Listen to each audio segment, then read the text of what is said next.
وتعالى وبركاته. إن الحمد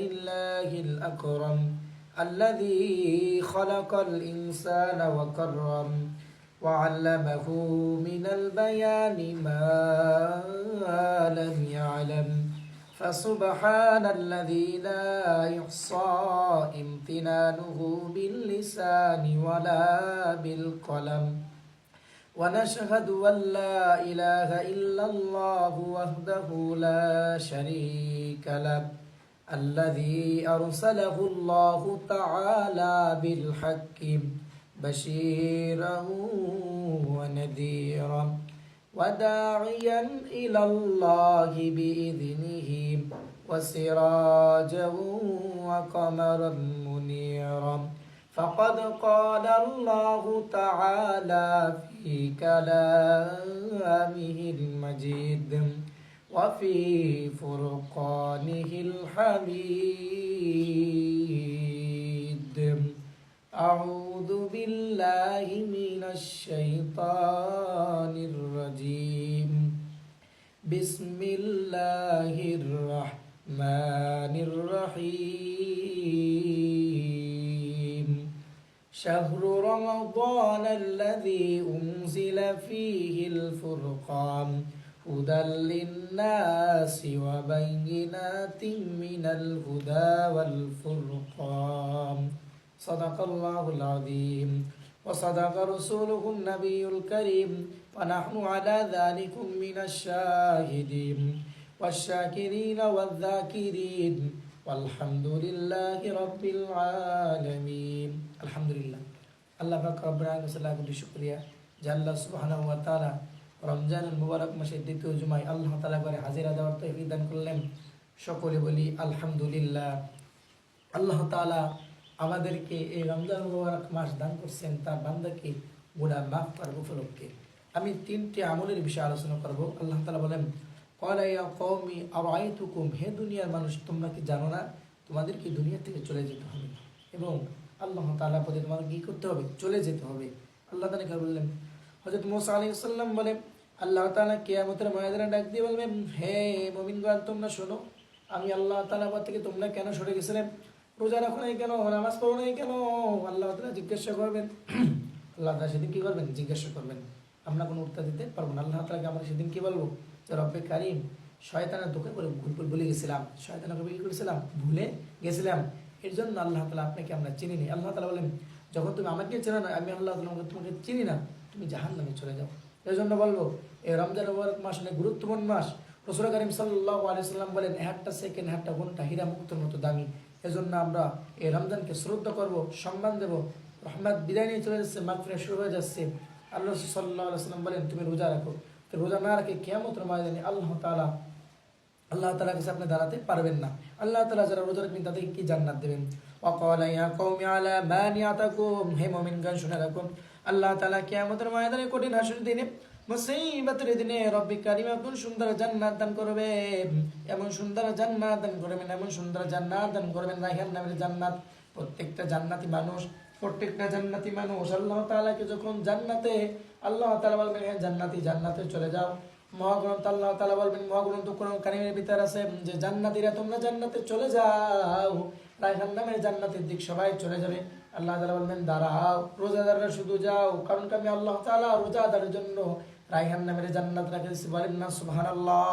আল্লাহ তাআলা শুধু রায়হান নামের জান্নাতটা রেখে দিয়েছেন রোজাদারদের জন্য। আমরা যদি আমল না করি, রাসূলের সুন্নাতকে যদি আমরা আঁকড়ে না ধরি, কি করে জান্নাতে যাব ভাই? এক। দুই নম্বর আলোচনা বিষয় হলো, আপনারা যদি আল্লাহর জন্য রোজা না রাখেন, সারাদিন যদি কষ্ট করেন, আর যদি আল্লাহর জন্য রোজা না রাখেন, সারাদিন কোনো কষ্ট করে লাভ নেই। আল্লাহ রাসূল সাল্লাল্লাহু আলাইহি সাল্লাম বলেন, আল্লাহ তাআলার কাছে আপনি যদি আল্লাহর জন্য রোজা না রাখতে পারেন, আল্লাহ তাআলা কোন বললেন, ফাসবাহু ফি দারিহিম জাসিমিন, এই দুনিয়ার মানুষ শুনে রাখো, আমি আল্লাহর জন্য যদি তুমি রোজা না রাখতে পারো, কোনো কাজে আসবে না। সারাদিন তুমি না খেয়ে থাকবা, সেই সকাল থেকে মাগরিব পর্যন্ত আল্লাহ তাআলা কিছু আসে যায় না। এই জন্য সর্বোচ্চ কথা হলো, এই রমজানের মুবারক মাসকে শ্রদ্ধা করতে হবে, সম্মান করতে হবে। হযরত আবু বকর সিদ্দিক রাদিয়াল্লাহু তাআলা বললেন, ইয়া রাসূলুল্লাহ, ইয়া হাবিবাল্লাহ, আপনাকে আমি জানতে চাই কিয়ামতের ময়দানে আল্লাহ তাআলা কত সুন্দর জান্নাত দান করবেন রোজাদারকে। আল্লাহ রাসূল সাল্লাল্লাহু আলাইহি সাল্লাম বলেন, ও আবু বকর শোনো, এমন সুন্দর জান্নাত দান করা হবে। আল্লাহ তাআলা বলেন, এত সুন্দর জান্নাত দান করা হবে, জান্নাতে একটা জান্নাতে কারটা জান্নাতে যাইতে লাগবে 70,000 বছর। বলেন না সুবহানাল্লাহ। আল্লাহ তাআলা এত সুন্দর জান্নাত দান করবেন। এজন্য যুবক বয়সটা অনেক দামি, মূল্যবান। এর জন্য যুবক বয়সকে অনেক গুরুত্ব দিতে হবে। আমি বলতে চাই, এই দুনিয়াটা পরীক্ষার হল। আমল করেন, রাসূলের সুন্নাতকে আঁকড়ে ধরেন, আল্লাহ তাআলা আপনাকে জান্নাত দিয়ে দেবেন বিনয় হিসেবে। আর একটা আমল হলো, ওয়ালাম্মা জাআহুম, রমজানের মুবারক মাসে মহাগ্রন্থ কোরআন কারীম আল্লাহ তাআলা নাজিল করছিলেন। বলেন না সুবহানাল্লাহ। আল্লাহ তাআলা রমজান মুবারক মাসে কি করছেন? কোরআন কারীম নাজিল করছেন। কারণ হলো আল্লাহ তাআলা রমজান মুবারক কারীম নাজিল করছেন হলো, আল্লাহ তাআলা এই রমজান মুবারক মাসের এত দাম দিয়েছেন, শুধু এই রমজান মুবারক মাসে আল্লাহ তাআলা কোরআনকে নাজিল করছেন। এই কারণে শুধু, আর কোনো কারণ নাই। প্রিয় সাথী বন্ধুগণ, প্রিয় মুসলিম মুসলিমগণ, এই কারণে আল্লাহ তাআলা মহাগ্রন্থ কোরআন কারীমকে নাজিল করছেন। এর জন্য আল্লাহ তাআলা কি করেছেন? রমজানকে সম্মান দিয়েছেন এবং রমজান মাসের বিনিময়ে কবরাজাতকে আল্লাহ তাআলা মাফ করে দিয়েছেন। হযরত আবু বকর বলেন, এই রমজান মুবারক মাসের বিনিময়ে আল্লাহ তাআলা ঈদের দিন সকাল পর্যন্ত কবরাজাতকে মাফ করে দিয়েছে। বলেন না সুবহানাল্লাহ। আল্লাহ তাআলা বলেন, ওয়ালাম্মা জাআহুম, এই দুনিয়ার মানুষ জেনে রাখো, ক্বালা আরাআইতুকুম আসু আলাইকুম, তোমরা দুনিয়া থেকে চলে যখন যাবে কিছুই বুঝবে না। যারা কবরের দিকে চলে গেছে তারা বুঝবে এই দুনিয়া কি, এই দুনিয়া কি, তাদের কোনো বুঝে আসবে না। তাদের কি আসবে না? কোনো বুঝে আসবে না। আমরা দুনিয়া থেকে কিছুই বুঝবো না। আমরা আল্লাহ তাআলাকে ভুলে গেছি, আমরা দুনিয়া থেকে চলে গেছি। সেজন্য বিশ্ব আলামত হলো মসজিদের ভিতরে। সত্য কথা কেউ বলতে পারবে না। মসজিদে হবে কিয়ামতের আগে, বিশ্ব আলামত হলে শোনা কেমন মসজিদ এবং অনেক বেশি। কিয়ামতের আগে প্রত্যেকটা মসজিদ বেশি হয়ে যাবে, প্রত্যেকটা মরে মসজিদ হবে। এটা কিয়ামতের বিশ্ব আলামত। আল্লাহ সাল্লাল্লাহু আলাইহি ওয়াসাল্লাম আরো 60-70 বছর আগে বলে গেছেন, 65 বছর আগে বলে গেছেন যে হে উম্মতগণ শুনে রাখো, প্রত্যেকটা মরে মসজিদ হবে। কারণ ইল্লাল মুত্তাকিন, মুত্তাকিন কোন বান্দা থাকবে না, মসজিদে কোনো মুসল্লি থাকবে না। কি থাকবে না? মসজিদে কোনো মুসল্লি থাকবে না। আরেকটা কথা হলো, বলতে চাই, রমজান মুবারক মাস পেয়ে যদি আপনি গুনাহকে মাফ করাতে না পারেন, আপনার মতন হতভাগা আল্লাহর জমিন আর নাই। আপনি মরে যাই ভালো, এই দুনিয়াকে আপনার থাকা কি নেই। হযরত আবু বকর সিদ্দিক রাদিয়াল্লাহু বলেন, আল্লাহ রাসূল সাল্লাল্লাহু আলাইহি ওয়াসাল্লাম বলেন, হে আবু বকর শোনো, দুনিয়া থেকে তুমি যদি আল্লাহ তাআলাকে পেতে চাও, আল্লাহ তাআলার প্রতি আনুগত্য করো, কিয়ামতের ময়দানে আল্লাহ তাআলা রোজাদারকে ডাকতে বলবেন, হে রোজাদাররা তোমরা আসো, আসো তোমরা জান্নাতের দিকে আসো। আর যারা জাহান্নামের দিকে দৌড় দেবে তারা তো জাহান্নামের দিকে দৌড়িয়ে দেবে। আর জাহান্নামের আগুন এত বড় আগুন হবে, দুনিয়ার আগুন আপনি সামান্য সহ্য করতে পারেন না। হাতটা লাগলে হাতটা পড়ে যায়, পায়ে লাগলে পায়ে পড়ে যায়। আর জাহান্নামের আগুন আল্লাহ তাআলা সর্বপ্রথম আপনার কলিজা যারা পুরাইয়া শেষ করে দেবে। এই জন্য বলবো, আমলকে দুরস্ত করেন। জুমার দিন ছোট্ট কথা হলো একটাই, যে আল্লাহ তাআলার হুকুমকে আপনি মানেন, রাসূলের সুন্নাত দিয়ে মানেন। রাসূলের সুন্নাতকে যদি আপনি আঁকড়িয়ে ধরতে পারেন, আল্লাহ তাআলা আপনাকে জান্নাত একদম নসিব করে দেবেন।